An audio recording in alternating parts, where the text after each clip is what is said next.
मंदार, तुम्ही सोबतच राहा.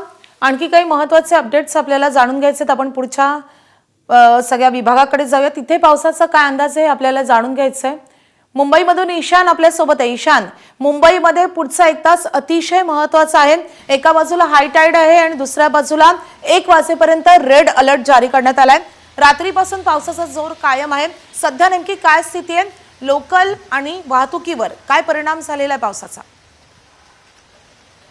माधवी, नक्कीच आपण कालपासून बघत असू तर मुसळधार पाऊस हा मुंबई शहरामध्ये आहे आणि उपनगरांमध्ये आहे. आज देखील सकाळपासून आपण म्हणावं तेवढाच जोराचा पाऊस हा सध्या मुंबई स्थितीमध्ये आहे. मध्ये रिपरिप पाऊस चालू होता, पण थोड्या वेळातच लगेच मुसळधार पावसाला देखील सुरुवात होती. आपण मगाशी दाखवल्याप्रमाणे रेल्वे ट्रॅकवरती देखील पाणी साचायला सुरुवात झाली होती. पण रेल्वे सेवा, मग पश्चिम रेल्वे असेल, त्याचसोबत हार्बर असेल, सेंट्रल असेल, हे सर्व 15 ते 20 मिनिटं उशिरा चालू आहे. तर कुठेतरी चाकरमान्यांना देखील याचा फटका बसताना आपल्याला पाहायला मिळाला. आता थोड्या वेळातच हाय टाईड असणार आहे. आपल्याला माहिती असेल, ज्यावेळेस हाय टाईड असते आणि पाणी भरत असतं, त्या दोन्हीचं समीकरण पाहिलं तर कुठेतरी मुंबईकरांना चिंतेचीच बाब ती म्हणावी लागते. कारण की अनेक सखल भागामुळे त्यामुळे पाणी मोठ्या प्रमाणावरती साचतं. अजून आपण म्हणावं तसं पाऊस मुंबईमध्ये थांबलेला नाही. मुंबईमध्ये पाऊस चालू आहे.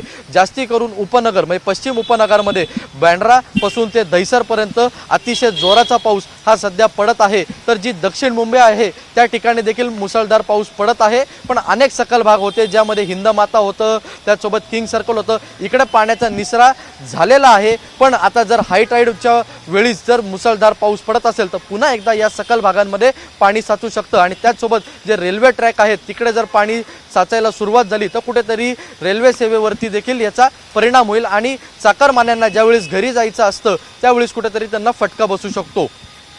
माधवी. एबीपी माझा, उघडा डोळे बघा नीट.